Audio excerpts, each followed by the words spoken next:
વિદ્યાર્થી મિત્રો નમસ્કાર.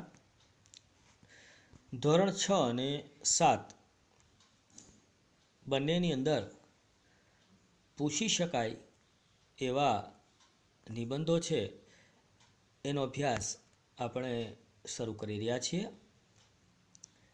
વિદ્યાર્થી મિત્રોએ પહેલાં નિબંધ લખતી વખતે તમારે કઈ કાળજી રાખવાની હોય છે, કઈ બાબતોમાં વિશેષ કાળજી રાખવાની હોય છે એમની વાત કરીએ. તો નિબંધ એટલે જેમને કોઈ બંધન નથી તે. તમે તમારા વિચારોને સુંદર રીતે જ્યાં રજૂ કરી શકો છો એ નિબંધ. હા, એક વાત અવશ્ય ખ્યાલમાં રાખવાની છે કે આપણા જે વિચારો છે એ મુદ્દા આધારિત, જે મુદ્દાઓ નિબંધ માટે આપ્યા હોય એ મુદ્દા આધારે એ રજૂ થવા જોઈએ. બીજું કે જ્યારે તમે નિબંધ લખો છો ત્યારે અલગ અલગ ફકરા પાડી અને તમારે મુદ્દાને અલગ રીતે તારવી અને લખવાના છે. એટલે કે મુદ્દા વાઇઝ અલગ અલગ ફકરા પાડી અને તમારે નિબંધને લખવાનો છે. નિબંધની શરૂઆત ખૂબ જ આકર્ષક અને એ નિબંધના વિષયને અનુરૂપ હોવી જોઈએ. નિબંધ છે એની અંદર તમને જણાય ત્યાં કોઈ અવતરણો કે સુભાષિતોનો ઉપયોગ પણ તમે કરી શકો છો. પણ એક વસ્તુનો ખ્યાલ રાખવાનો કે આપણા કોઈ વિચાર કે ભાવ છે એ વારંવાર રજૂ થવા ન જોઈએ, એટલે કે પુનરુક્તિ ન થવી જોઈએ. વ્યાકરણ અને ભાષાની દૃષ્ટિએ શુદ્ધ હોવો જોઈએ. તેમજ આપણે જોડણી અને વિરામચિહ્નનો પણ ખ્યાલ રાખવો જોઈએ. વિશેષ બાબતે કે નિબંધના મુદ્દાઓનો વિસ્તાર કરતી વખતે જરૂર હોય તે લખવાનું, પરંતુ બિનજરૂરી લંબાણ ન થવું જોઈએ. આટલા મુદ્દાઓને ધ્યાન રાખી અને તમે તમારો નિબંધ લખશો તો અવશ્ય તમે સફળ થશો.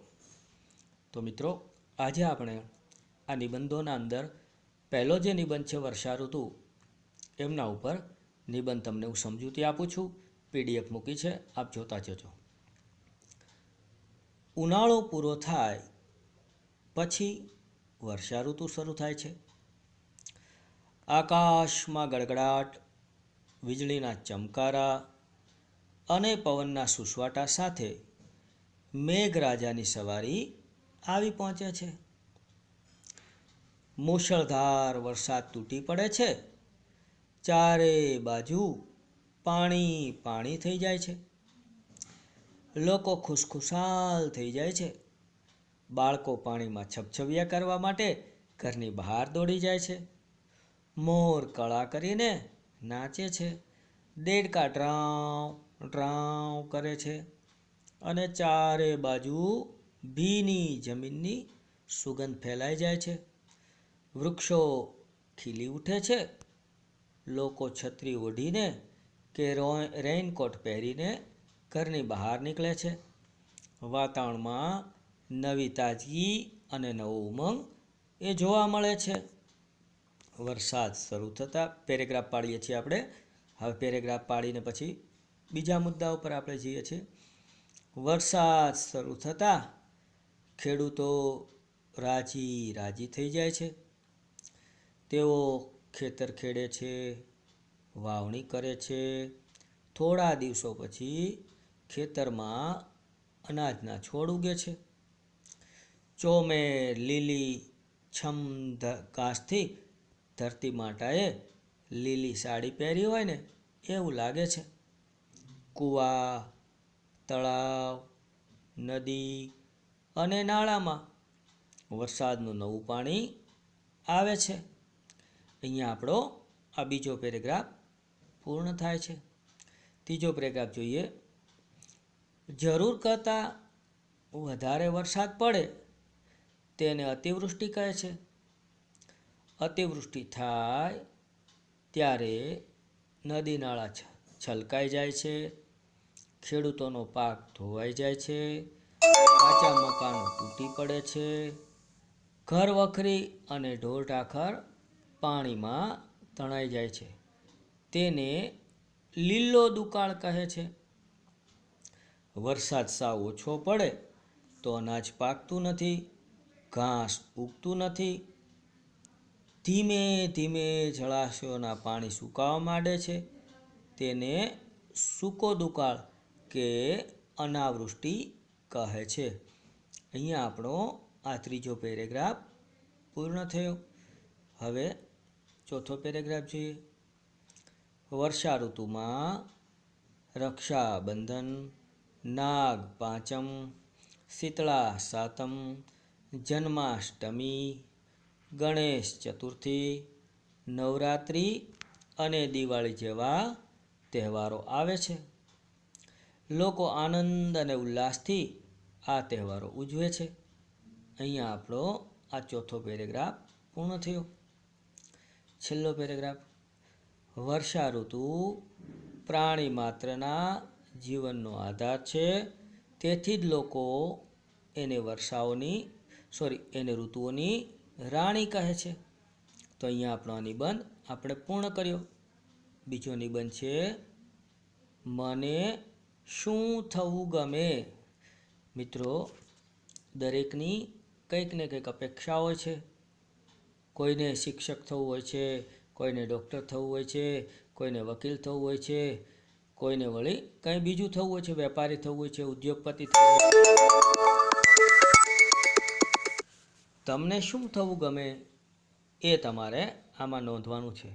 હું તમને અહીંયા એક નિબંધ મને શું થવું ગમે એનો અભ્યાસ આપણે કરવા જઈ રહ્યા છીએ, સમજાવું છું. ચાલો પહેલો પેરેગ્રાફ આપણે જોઈશું. ફકરો પહેલો. મારા પપ્પા મને ડાક્ટર થવાનું કહે છે. મારી મમ્મી મને વકીલ થવાનું કહે છે. મારા દાદા મને શિક્ષક થવાનું કહે છે. પણ મને દેશ નેતા થવાનું ગમે છે. અહીંયા પહેલો પેરેગ્રાફ પૂર્ણ. બીજો પેરેગ્રાફ. આપણા દેશમાં લોકશાહી છે. લોકોએ ચૂંટેલા પ્રતિનિધિઓ દેશનું શાસન ચલાવે છે. લોકશાહીના જતન માટે દેશને સારા નેતાઓની જરૂર છે. હું મારા વર્ગનો 2 પેરેગ્રાફ પૂરા કર્યા. ત્રીજો પેરેગ્રાફ. હું મારા વર્ગનો મંત્રી છું. હું મારા વર્ગના વિદ્યાર્થીઓના કામ કરું છું. કોઈ પણ વિદ્યાર્થીને ઈજા થાય તો હું તરત જ તેને ઓફિસમાં લઈ જાઉં છું અને પ્રાથમિક ઉપચાર કરું છું. કોઈને રજા જોઈતી હોય તો હું તેને રજા અપાવવા તેની સાથે ઓફિસમાં જાઉં છું. હું મારી સોસાયટીમાં પણ લોકસેવાના કામો કરું છું. મારી શાળામાં બધા મને નેતાજી કહીને બોલાવે છે. અને વેશભૂષાના દિવસે અથવા વેશભૂષા દિન વખતે હું હંમેશા નેતાજી બનું છું. અહીંયા આપણો આ પેરેગ્રાફ ત્રીજો પૂર્ણ થયો. ચોથો પેરેગ્રાફ. આજના ઘણા દેશ નેતાઓ ભ્રષ્ટાચારી છે. તે સેવાના નામે મેવા મેળવતા હોય છે. હું એવો દેશ નેતા બનવા માંગતો નથી. મારે પૈસા કે પ્રતિષ્ઠા માટે દેશ નેતા બનવું નથી. હું તો મારા દેશના લોકોની સેવા કરવા માટે જ દેશ નેતા બનવા માંગુ છું. હું ગરીબોની સેવા કરીશ. સ્વામી વિવેકાનંદે કહ્યું હતું કે જનસેવા એ જ પ્રભુ સેવા. આથી હું પ્રભુ સેવાની જેમ જ જનસેવા કરીશ. ગરીબોને સારામાં સારા મકાન, સારામાં સારું શિક્ષણ, સારો કામ ધંધો મળે તેવા હું પ્રયત્ન કરીશ. હું લોકોની તકલીફો દૂર કરવા માટે પૂરો પ્રયત્ન કરીશ. પાળી ન શકાય એવા ખોટા વચનો હું લોકોને આપીશ નહીં. અહીંયા આપણો ચોથો પેરેગ્રાફ પૂર્ણ થયો. પાંચમો પેરેગ્રાફ. ભગવાન મારી ઈચ્છા પૂરી કરે એવી પ્રાર્થના હું કરું છું. ત્યાર પછી આપણે ત્રીજા નિબંધ તરફ જઈશું. દરેકને તહેવારો તો ગમતા જ હોય છે અને આપણે ત્યાં કહેવાય છે કે ભારતની પ્રજા છે ને એ તહેવાર પ્રિય પ્રજા છે. ઉત્સવ પ્રિય જનાહા, આપણે ત્યાં સંસ્કૃતમાં ઉક્તિ છે ઉત્સવ પ્રિય જનાહા, એટલે માણસો છે એને ઉત્સવો પ્રિય છે અથવા તો લોકો ઉત્સવ પ્રિય છે. તો અહીંયા આપણે તમારે એક વિષય આપવામાં આવ્યો છે મારો પ્રિય તહેવાર. તમને ગમે તે તહેવાર ગમતો હોય, પણ અહીંયા આપણે સૌને ગમતો તહેવાર એવા નવરાત્રિ વિશે મને પ્રિય તહેવારમાં વાત કરીશું. નવરાત્રિ મારો પ્રિય તહેવાર છે. નવરાત્રિનો તહેવાર આસો સુદ એકમથી આસો સુદ નોમ સુધી ઉજવાય છે. તે એક મોટો તહેવાર છે. અંબાજી માતાએ મહિષાસુર રાક્ષસનો વધ કરવા તેની સાથે 9 દિવસ સુધી યુદ્ધ કર્યું હતું. 10મા દિવસે તેનો વધ થયો હતો. તેની ખુશીમાં વિજયાદશમી ઉજવાય છે. નવરાત્રિના 9 દિવસ સુધી રાત્રે માતાજીના ગરબા ગવાય છે. શેરીએ શેરીએ મંડપ બંધાય છે. તેમાં માતાજીની માંડવી કે ફોટો મૂકવામાં આવે છે. રાત્રે સ્ત્રી, પુરુષો અને બાળકો ભક્તિભાવપૂર્વક માતાજીના ગરબા ગાય છે. પછી માતાજીની આરતી થાય છે અને પ્રસાદ વહેંચાય છે. મને ગરબે ઘૂમવાનો ખૂબ શોખ છે. હું ચણિયાચોળી પહેરીને મારી બહેનપણીઓ સાથે ગરબે ઘૂમવા જાઉં છું. અમારી સોસાયટીમાં દરરોજ જુદી જુદી મંડળીઓને બોલાવવામાં આવે છે. મોડી રાત સુધી ગરબા અને દાંડિયા રાસની રમઝટ જામે છે. ઘણા લોકો અમારી સોસાયટીમાં ગરબા જોવા અને દાંડિયા રમવા માટે આવે છે. અમારી શાળામાં નવરાત્રિના છેલ્લા 4 દિવસ રજા હોય છે. અહીંયા આપણો આ ત્રીજો પેરેગ્રાફ પૂર્ણ થાય છે. ઘણીવાર મને થાય છે કે આ નવરાત્રિનો તહેવાર વારંવાર આવતો હોય તો અહીંયા આપણો નિબંધ પૂર્ણ થાય છે. ત્યાર પછી જન્માષ્ટમી. મિત્રો, આ પણ આપણો એક ધાર્મિક તહેવાર છે અને સામાજિક તહેવાર પણ છે. ભગવાન કૃષ્ણનો જન્મ જે દિવસે થયો એ 8મ, એને આપણે જન્માષ્ટમી કહીએ છીએ. જન્માષ્ટમી આપણો ધાર્મિક તહેવાર છે. જન્માષ્ટમી એટલે ભગવાન શ્રી કૃષ્ણનો જન્મદિવસ. તેમનો જન્મ શ્રાવણ વદ 8મની રાત્રે મથુરાની જેલમાં થયો હતો. તેમના પિતાનું નામ વાસુદેવ અને માતાનું નામ દેવકી.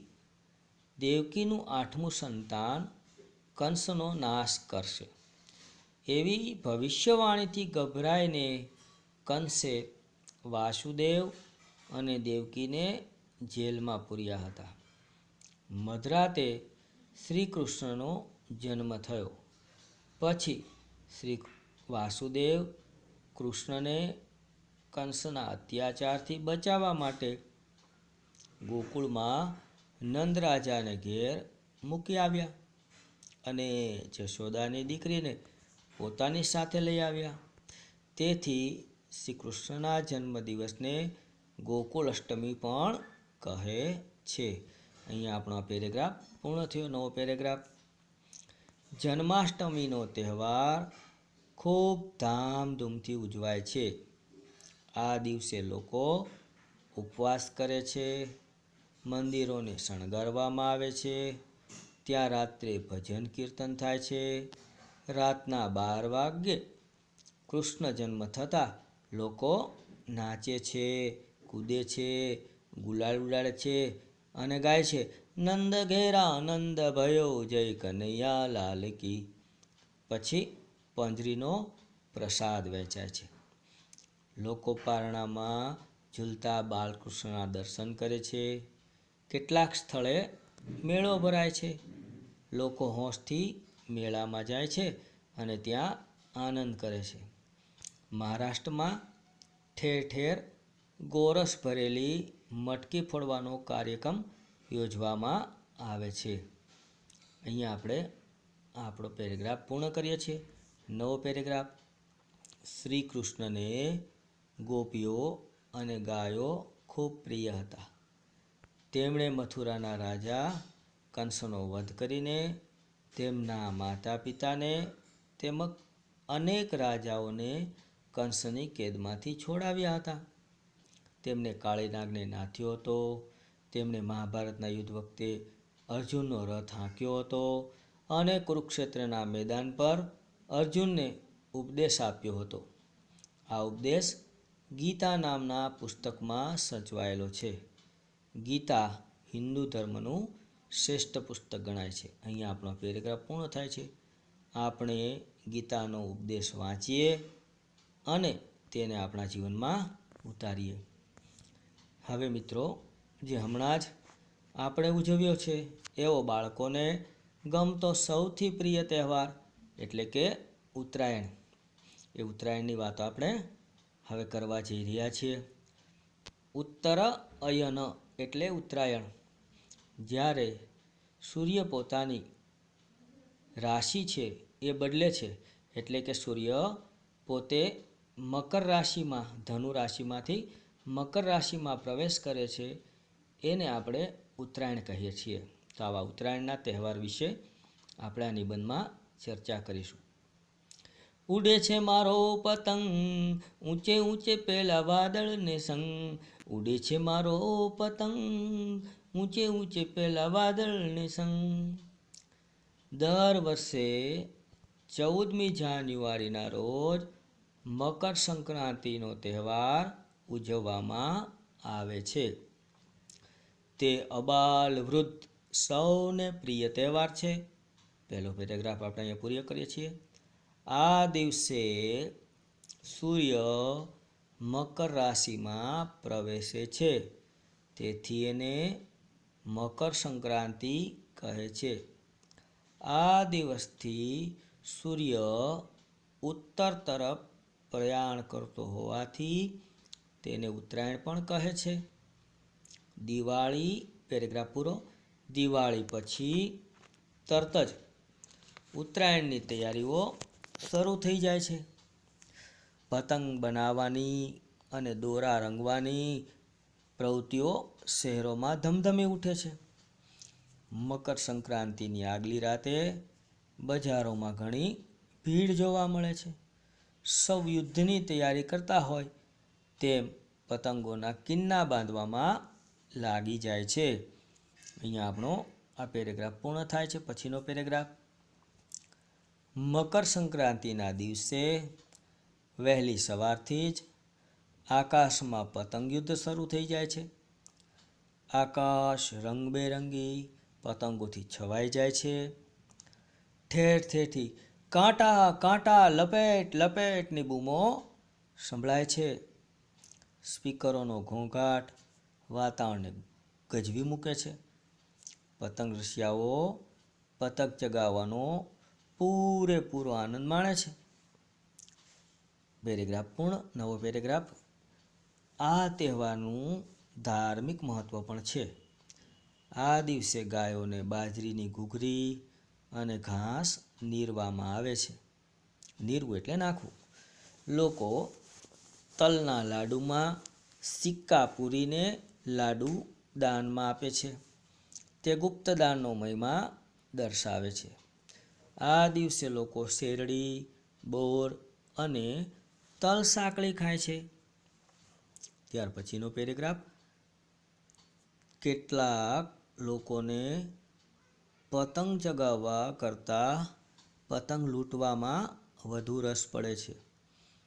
કેટલાક લોકો પતંગ પકડવા જતાં ધાબા પરથી નીચે પડી જાય છે કે રસ્તા પર વાહનો સાથે અથડાય છે.